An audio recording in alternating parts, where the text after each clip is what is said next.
Hello students. इससे पहले मैंने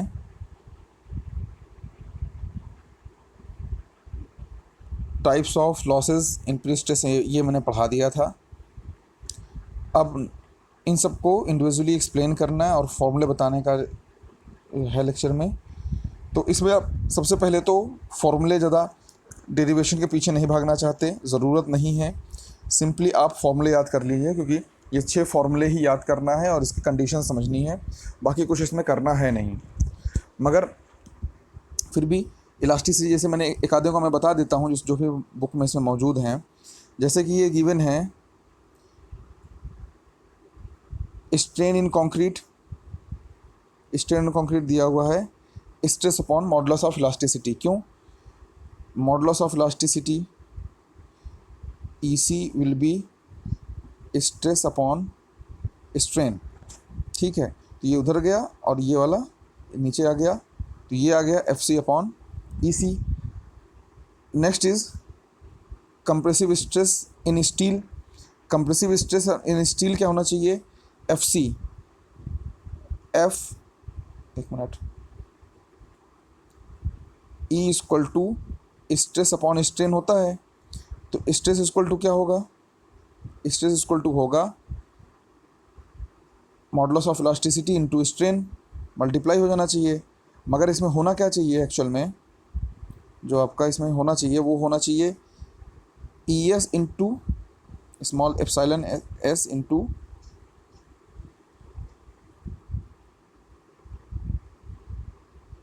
ES into modulus of elasticity of steel, strain in steel, modulus of elasticity in steel, और ये आ जाएगा FS।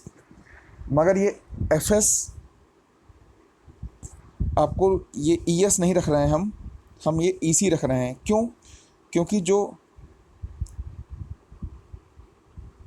Elastic strain in concrete will be equal to elastic strain in concrete. क्यों? क्योंकि जब beam बनाएंगे इस पर कंप्रेसिव फोर्स लगेगा और बीम में शॉर्टनिंग होगी, तो शॉर्टनिंग जितनी कंक्रीट में होगी उतनी स्टील में भी तो होगी, दोनों बराबर रहेंगे, इसलिए वहाँ पर रख दिया कंक्रीट के लिए। अब उस कंक्रीट की वैल्यू रख देंगे FC अपॉन EC और इंटू ES। अब ये ES और EC मिल करके बन जाएगा modulus of elasticity. Modulus of elasticity of steel upon concrete, ये होता है modulus of elasticity into stress in concrete equal to loss of pre stress due to elastic shortening. Same वैसे ही श्रिंकेज के लिए क्या होगा? श्रिंकेज स्ट्रेन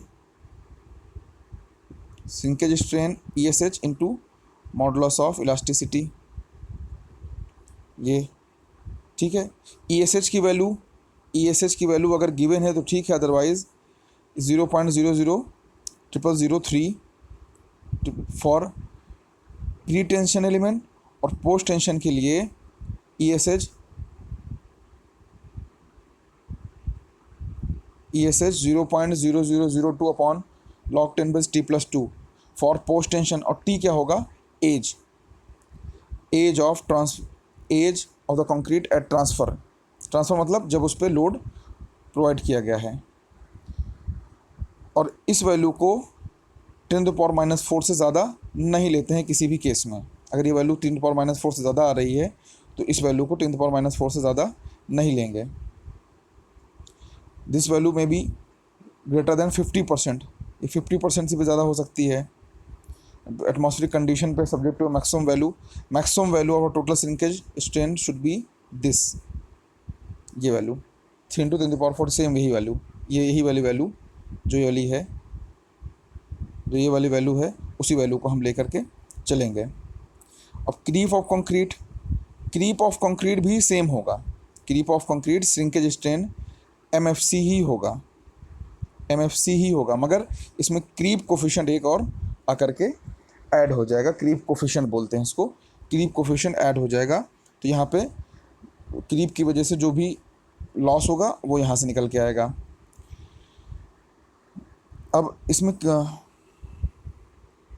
रिलैक्सेशन लॉस में परसेंटेज गिवन होगा, न्यूमेरिकल में नॉर्मली परसेंटेज गिवन होगा, अदरवाइज टाइम गिवन होगा। ये जो गिवन है, इनिशियल स्ट्रेस कितनी प्रोवाइड की गई है। ये जो एफ पी है, या जो कि कैरेक्टरिस्टिक्स है, एक्चुअली ये प्रूफ स्ट्रेस है। F P is proof stress. जो मैंने वीडियो शेयर किया है उसमें ये चीज़ प्रॉपरली मेंशन है। F P is proof stress. अगर हम जो प्री स्ट्रेसिंग प्रोवाइड कर रहे हैं, इनिशियल स्ट्रेस यानी प्री स्ट्रेसिंग अगर 0.5 ऑफ एफ पी है, यानी प्रूफ स्ट्रेस जो भी उस स्टील की जो भी वायर प्रोवाइड करेंगे, उस स्टील की जो स्ट्रेस है उसकी अगर 0.5% है, तब उसमें रिलैक्सेशन लॉस नहीं होगा। पर अगर 0.6 हो जाएगा तो 35% तक रिलैक्सेशन लॉस हो सकता है। ठीक है, तो 35%, और 0.7 हो गया तो 70%, 0.8 हो गया तो 90% तक। ठीक है, ये है इसकी जो करेक्टरिस्टिक्स है। एक्चुअली ये दिस इज़ प्रूफ स्ट्रेस। ठीक है, इसमें जीके का galvanized wire have no creep. इसमें अभी आपको ज़्यादा कुछ समझ में नहीं आएगा, जैसे मैं पढ़ाता जा रहा हूँ इसको, इसमें कुछ है नहीं, सिर्फ फार्मूला में देखने का एक वीडियो बना रहा हूँ बस। इसको फार्मूला याद, देखो फार्मूला रटना पड़ेगा, सिंपल आप जान लो, फार्मूला रटना पड़ेगा। सिर्फ 6 फार्मूले हैं बस, कुछ और नहीं है, सिर्फ 6 फार्मूले हैं। लॉस ड्यू टू फ्रिक्शन के लिए लॉस जो होगा, इसमें फ्रिक्शन में कई हैं। Loss due to length effect या वबल इफेक्ट, इसका फॉर्मूला ये वाला है। पी एक्स यानी loss in pre stressing force equal to P naught e के पावर माइनस के एक्स। के क्या है? के है कोफिशिएंट कॉल वेबल करेक्शन फैक्टर, इसको बोलते हैं वेबल करेक्शन फैक्टर। वेबल मतलब वेबल शेप में जो ये चला होगा, वेबल करेक्शन फैक्टर। ठीक है, इसकी वैल्यू ये 10 × 10⁻⁴ से 15 × 10⁻⁴ पर मीटर तक होती है। Loss due to curvature effect, एक तो वेबल इफेक्ट होता है, वो मान लो ये पाइप है, वेबल इफेक्ट में जो इसकी जो है रफनेस होगी, इसके अंदर की रफनेस जो होगी वो रफनेस होगी वेबल इफेक्ट। और कर्वेचर इफेक्ट जो कर्व की वजह से फ्रिक्शन लगता है, जो कर्व केबल प्रोवाइड करेंगे उसकी वजह से जो फ्रिक्शन लगेगा वो होगा कर्व इफेक्ट। कर्व इफेक्ट का फॉर्मूला है ये वाला। ठीक है, mu x into upon r, पर म्यू एक्स अपॉन आर ये हो जाएगा, this is called alpha. Alpha क्या होगा? Alpha will be equal to theta 1 plus theta 2। Theta 1 plus theta 2 क्या होगा? ये उसमें है, मान लो ये कोई बेंड टेंडन है, बेंड टेंडन में यहाँ एक थीटा बनेगा और यहाँ एक थीटा बनेगा, तो ये बन जाएगा थीटा, अल्फ़ा की वैल्यू थीटा, ये थीटा प्लस ये थीटा। अगर इक्वल है तो अल्फ़ा इक्वल टू 2 थीटा, और अगर इक्वल नहीं है तो थीटा 1 प्लस थीटा 2 होगा। ठीक है, ये अल्फ़ा की वैल्यू होगी। एक्स क्या है?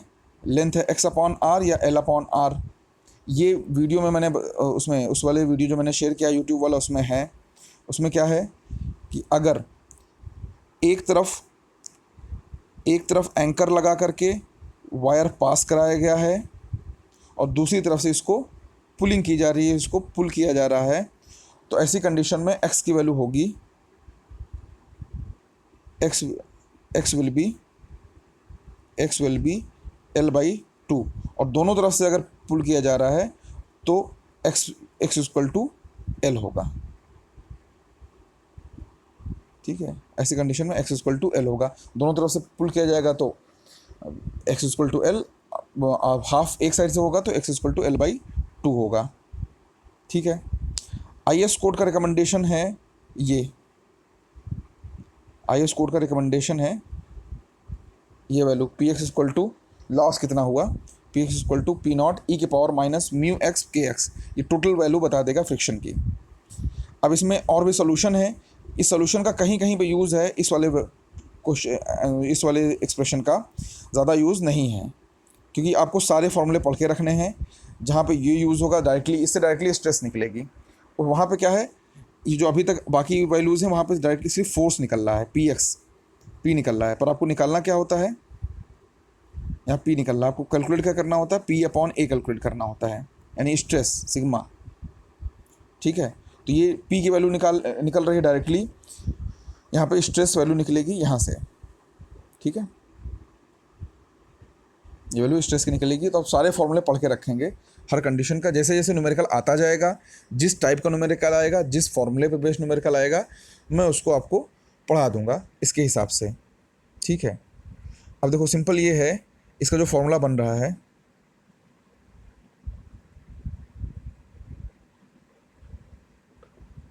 एक मिनट, ये हो गया था, गलती से वो बंद हो गया था, मैंने फिर से स्टार्ट किया इसको। लॉस ऑफ स्ट्रेस, हाँ यहाँ देखेंगे, loss of stress, loss of stress जो है, लॉस ऑफ स्ट्रेस कितना है, initial stress into mu alpha के एक्स। ठीक है, म्यू क्या है, म्यू क्या है, friction coefficient, mu is the friction coefficient. ठीक है, अब लास्ट है इसमें loss of pre stress at the anchorage stage, loss of pre stage at anchorage stage. Loss of pre anchorage stage का फॉर्मूला ये होगा डेल्टा, जो मैंने वीडियो शेयर किया था उसमें ये डेल्टा बोला गया है, इसको अलग से, उसमें इसको डेल्टा बोला गया है, ये वैल्यू, ये डेल्टा यानी चेन स्लिप कितनी है, स्लिप कितनी है, modulus of elasticity of steel, total length कितनी है, इससे निकल आएगा स्ट्रेस। ये this delta A is the effective slip, effective slip delta A होगा। ठीक है, okay, the amount of slip may be taken on the average, जब कोई डेटा नहीं गिवन हो, जो यहाँ पे दिया जा रहा है, इस डेटा को फिर वहाँ पे यूज़ करेंगे जब डेटा कोई मिसिंग होगा तब, 0.75 mm। ठीक है, तो अब इसमें एक क्वेश्चन जो इसी पे है, इस वाले फॉर्मूले से लगा हुआ है, इस वाले फॉर्मूले का भी यूज़ कर सकते हैं। ठीक है, और फिर दूसरा यूज़ क्या कर सकते हैं, कंडीशन आप डायरेक्टली पी निकाल करके फिर सॉल्व करिए। ये फॉर्मूला ज़्यादा सही है जब तक कि आपका सोल्यूशन में गलती नहीं होती या कोई और कंडीशन नहीं आती है तब तक। ठीक है, इसमें गिवन क्या क्या है, post tension cable of a beam 10 metre long, L is equal to 10 meter, initial tensioning of the stress P naught is equal to 1000 at one end, if the tendon are curved so that the slope is 1 in 24, slope in 1 in 24, यानी कि जो उसका slope है 1 in 24 का slope है। ठीक है, 1 in 24 का स्लोप है उसका, तो यहाँ से थीटा निकाल लेंगे टेन थीटा से। ठीक है, 1 in 24 एट ईच एंड मतलब θ1 प्लस θ2 निकालने की जरूरत नहीं, 2 थीटा कर देंगे, with the cross sectional area of 600, area directly निकाल के दिया गया है। Calculate the loss of free stress due to friction given the following data, coefficient of friction of the cable यानी कि म्यू की वैल्यू गिवन है, म्यू की वैल्यू गिवन है 0.3, और friction coefficient of wobble effect के की वैल्यू 0.0015 गिवन है। ठीक है,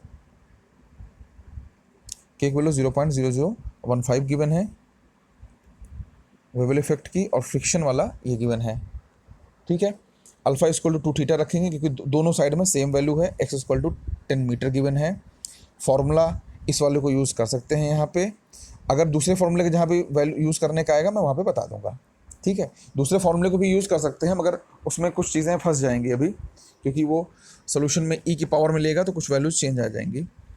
तो अभी इसी, क्योंकि वहाँ पे सिर्फ पी निकलेगा, फिर वहाँ पे पी निकलेगा, फिर पी ए से डिवाइड करना पड़ेगा आपको उस स्ट्रेस को, फिर उसको माइनस करना पड़ेगा, इससे डायरेक्टली निकल आएगी वैल्यू।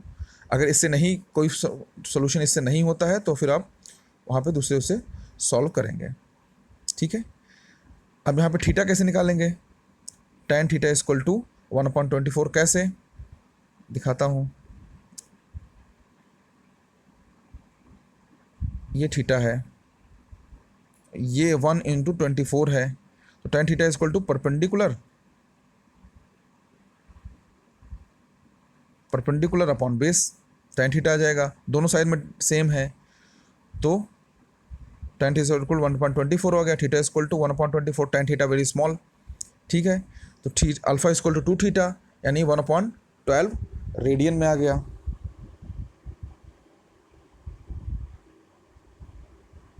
1/12 रेडियन में आ गया।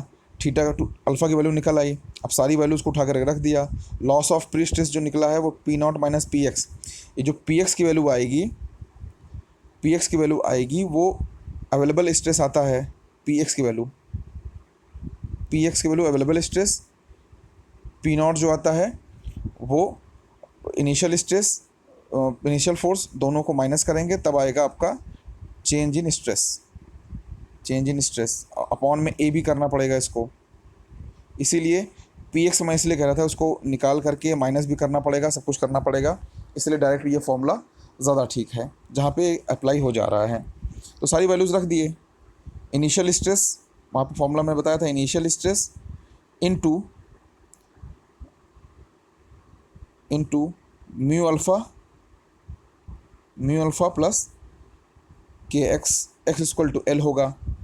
ये सारी वैल्यू सॉल्व करोगे तो ये पूरी वैल्यू, इसमें आप Px या कुछ निकालने नहीं बैठेंगे, आप Px से कुछ वैल्यू निकालने से, ये पूरा का पूरा लॉस ऑफ स्ट्रेस है, ठीक है। लॉस ऑफ स्ट्रेस पूरा का पूरा है, ये लॉस ऑफ स्ट्रेस सॉल्व करेंगे, इसकी वैल्यू आ गई 40 न्यूटन पर mm स्क्वायर, ठीक है। तो ये एक न्यूमेरिकल मैंने इसको बता दिया है।